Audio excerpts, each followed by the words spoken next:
तो प्रश्न ଅଛି कि ମୋ ମନ ସାମାନ୍ୟ ରୂପରେ ବିଚଳିତ ହେଉଛି କିମ୍ବା କୌଣସି ଭକ୍ତ ପ୍ରତି ମୁଁ ଅପରାଧ କରିଛି ତ ସେଇ କାରଣରୁ ବିଚଳିତ ହେଉଛି ତା ମୁଁ କେମିତି ଭେଦ ଜାଣିପାରିବି। ବହୁତ ସମୟରେ ଆମକୁ ଲାଗେ ମୋ ମନ ଟା ବିଚଳିତ ହେଉଛି କିନ୍ତୁ ସାମାନ୍ୟ ରୂପରେ ଏମିତି ବିଚଳିତ ହଉଛି କି ନା କୌଣସି ପ୍ରକାର ସାମାନ୍ୟ ରୂପରେ ମାନେ ବିଭିନ୍ନ ପ୍ରକାର ମେଟେରିଆଲ ଟେନସନ ଯାହା ବି ଅଛି ତା ମାଧ୍ୟମରେ ବିଚଳିତ ହଉଛି ନା ମୁଁ କୌଣସି ଭକ୍ତ ମାନଙ୍କ ପ୍ରତି ଅପରାଧ କରିଛି ବୋଲି ବିଚଳିତ ହଉଛି।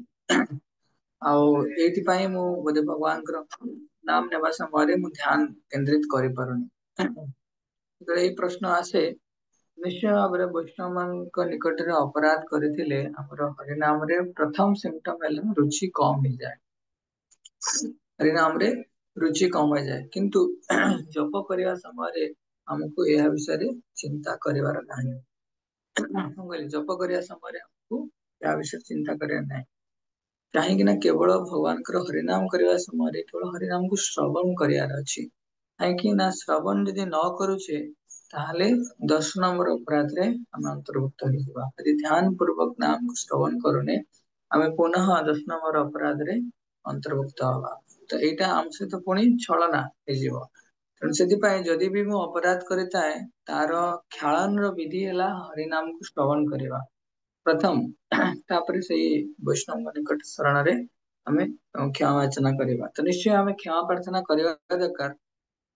କିନ୍ତୁ ଯେତେବେଳେ ଆମେ କୌଣସି ବୈଷ୍ଣବ ଅପରାଧ କରିଥାନ୍ତି ତ ଫାଷ୍ଟ ସିମ୍ପଟମ ହେଲା ହରିନାମରେ ରୁଚି କମ ହେଇଯିବ। ତେଣୁ ଆମେ ସେଇ ବୈଷ୍ଣବଙ୍କ ପ୍ରତି ଅପରାଧରୁ ମୁକ୍ତ ହବା ପାଇଁ ଆମେ କ୍ଷମା ପ୍ରାର୍ଥନା କରିବା। ହରିନାମକୁ ପୂର୍ଣ୍ଣ ରୂପେ ଶ୍ରବଣ କରିବା। ନିରନ୍ତର ନାମ କୁ ଗ୍ରହଣ କଲେ ଧୀରେ ଧୀରେ ଅପରାଧରୁ ମୁକ୍ତ ହେଇପାରିବା। ତେଣୁ ସେଥିପାଇଁ ଆମେ କିନ୍ତୁ ହରିନାମ ନେବା ସମୟରେ ଆମେ ଯେତେବେଳେ ଭାବିବା ଆମ ମନ ପୁନଃ ମନ ବିଚଳିତ ହେଇପାରିବ। ତ ସେଇଥିପାଇଁ କୁହାଯାଏ କି ନାମ ନେଲା ସମୟରେ ଏସବୁ ଜିନିଷ ଭାବିବାର ନାହିଁ। କିନ୍ତୁ ଯେତେବେଳେ ଆମେ ଭଗବାନଙ୍କର ନାମ ନଉନେ ଅର୍ଥାତ ବାକି ଯୋଉ ସମୟ ରହିଲା ଯୋଉ ସମୟରେ ଆମେ ହରିନାମକୁ ଗ୍ରହଣ କରୁନେ ସେ ସମୟରେ ଆମେ ଅପରାଧରୁ ମୁକ୍ତ ହବା ପାଇଁ ଅପରାଧ ପ୍ରତି ସତର୍କ ହବାର ଅଛି। ତିନିଟା ଜିନିଷ ମୁଁ କହିଲି। ଫାଷ୍ଟ କହିଲି ହରିନାମରେ ରୁଚି ଆଣିବା ପାଇଁ କେବଳ ହରିନାମକୁ ଶ୍ରବଣ କରିବାର ଅଛି ଯେତେବେଳେ ଆମେ ହରିନାମ ଗ୍ରହଣ କରୁଛେ। ସେ ସମୟରେ ଅଲଗା କୌଣସି ଅପରାଧ କିମ୍ବା ବିନା ଅପରାଧ କିଛି ହିଁ ଭାବିବାର ନାହିଁ। ସେକେଣ୍ଡ ହେଲା ଯୋଉ ସମୟରେ ଆମେ ନାମ ଜପ କରୁନେ ତ ସେ ସମୟରେ ଆମେ ଅପରାଧ ପ୍ରତି ସତର୍କ ହବା ହେଲା। ଆଉ ଯୋଉ ବୈଷ୍ଣବ ମାନଙ୍କ ପ୍ରତି ଆମେ ଅପରାଧ କରିଛେ ତାଙ୍କ ପ୍ରତି ଆମେ କ୍ଷମା ଯାଚନା କରିବା। ଆଉ ଶ୍ରବଣ ଯେତେବେଳେ ହରିନାମ କରୁଛେ ତ ପୂର୍ଣ୍ଣ ରୂପରେ ନିବିଷ୍ଟ ହେଇକି ଆମେ ଭଗବାନଙ୍କର ନାମକୁ ଶ୍ରବଣ କରିବା ଉଚିତ। କାହିଁକି ନା ଯଦି ଆମେ ଶ୍ରବଣ କରୁନେ ପୁନଃ ଅନ୍ୟ ଏକ ଅପରାଧ ଆସିବ। ତ ସେକେଣ୍ଡ ପ୍ରଶ୍ନ ହେଲା କି ଯେତେବେଳେ ମତେ କୌଣସି କଷ୍ଟମୟ ପରିସ୍ଥିତି ଅଛି ମେଣ୍ଟାଲ ଡିଷ୍ଟ୍ରେସ ଟେନସନ ଡିସଆପଏଣ୍ଟମେଣ୍ଟ ତ ଏଇ ସବୁ ଜିନିଷ ଅଛି ତ ସେଇ ସମୟରେ ପବିତ୍ର ନାମ ପ୍ରତି ମୁଁ ଆକର୍ଷିତ ହଉଛି ହେଲା। କିନ୍ତୁ ବାସ୍ତବିକ କେମିତି ମୁଁ ଭଗବାନଙ୍କର ଶରଣରେ ନେବି ତ ବହୁତ ଇମ୍ପୋର୍ଟାଣ୍ଟ କୋଶ୍ଚିନ୍ ଏଇଟା ଅଛି କି ଯେତେବେଳେ ମତେ କିଛି କଷ୍ଟ ହଉଛି ସେତେବେଳେ ସ୍ୱାଭାବିକ ରୂପରେ ମୁକ୍ତି ଯାଚନ କରୁଛି। ସ୍ୱାଭାବିକ ରୂପରେ ମୁଁ ଭଗବାନଙ୍କର ନାମ ପ୍ରତି ଆକର୍ଷିତ ହଉଛି କାରଣ ମୁଁ ବୁଝୁଛି ନାମ ହିଁ ଏକମାତ୍ର ଶରଣ ଅଲଗା କୌଣସି ଆଶ୍ରୟ ନାହିଁ।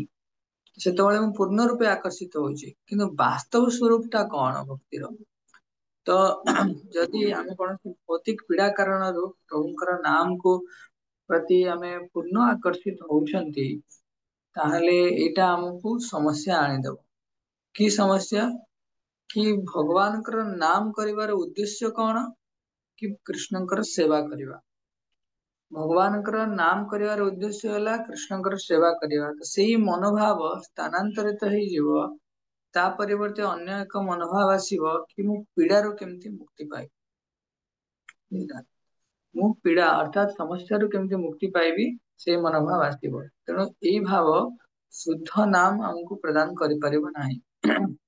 ୟାର ପରିବର୍ତ୍ତେ ଏ ପୀଡାରୁ ମୁକ୍ତି ହେବାର ସ୍ଵାର୍ଥୀ ଅଭିଳାଷ ଆମକୁ ପ୍ରାପ୍ତ ହବ।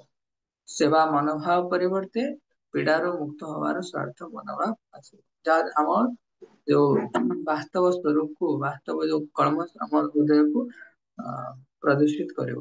ସେକେଣ୍ଡ ହେଲା, ଆଉ ଗୋଟେ ସମସ୍ୟା ହେଲା କି ନିଶ୍ଚୟ ଭାବରେ ସମସ୍ୟା ଥିବା ସମୟରେ ଆମେ କୃଷ୍ଣଙ୍କର ନାମ ପ୍ରତି ପୂର୍ଣ୍ଣ ରୂପେ ଆକର୍ଷିତ ହେଇପାରନ୍ତି, କିନ୍ତୁ ଯେତେବେଳେ ଆମେ ଭଗବାନଙ୍କର ନାମ ଯେତେବେଳେ ଆମେ ଭଗବାନଙ୍କ ନାମ ଶୁଣି ପାରିବା, କିନ୍ତୁ ନିରନ୍ତର କୃଷ୍ଣଙ୍କର ସେବା କରିବାର ଇଚ୍ଛା କୁ ଆମକୁ ଧୀରେ ଧୀରେ ବଢେଇବା ଦରକାର ଅଛି। ଧ୍ୟାନ ପୂର୍ବକ ନାମ ଜପ କରିବା ଏଇ ଲକ୍ଷ୍ୟ ନେଇକି ଆମକୁ ଯିବାର ଅଛି। ତାହେଲେ ଧୀରେ ଧୀରେ ଆମର ଅଶୁଦ୍ଧତା ପୂର୍ବକ ନାମ ଜପ ଟା ଧୀରେ ଧୀରେ କମି କମି ଶୁଦ୍ଧତା ଆଡକୁ ଯିବ। ଯଦି ଦିଟା ଜିନିଷ ମୁଁ କହିଲି, ଗୋଟିଏ କହିଲି କି ପ୍ରଶ୍ନ ଅଛି ଏମିତି କି ଯେତେବେଳେ ମତେ କଷ୍ଟ ହଉଛି କୌଣସି ଭୌତିକ ପରିସ୍ଥିତିକୁ ନେଇକି, ସେତେବେଳେ ମୁଁ ନାମ ର ଆଶ୍ରୟ ନଉଛି। ତ ଏହାର ଆମକୁ କେମିତି ବୁଝିବା ଦରକାର, ୟା ପରେ ଶୁଦ୍ଧ ଭକ୍ତି ମାର୍ଗରେ ୟାର କଣ ଅଣ୍ଡରଷ୍ଟାଣ୍ଡିଂ ରହିବା ଦରକାର। ତ ଫାଷ୍ଟ ସମସ୍ୟା କହିଲି କି ଆମର ଯୋଉ ଶୁଦ୍ଧ ଭକ୍ତି ର ଲକ୍ଷଣ ହେଲା ଆମେ କୃଷ୍ଣଙ୍କର ସେବାର ଅଭିଳାଷ କାମନା କରିବା।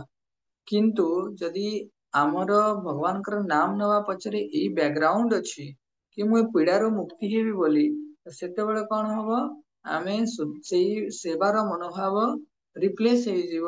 ଆମେ ସେ ପୀଡାରୁ ମୁକ୍ତି ହବାର ପାଇଁ ଯୋଉ ସ୍ୱାର୍ଥ ଅଭିଳାଷରେ ରିପ୍ଲେସ ହେଇଯିବ।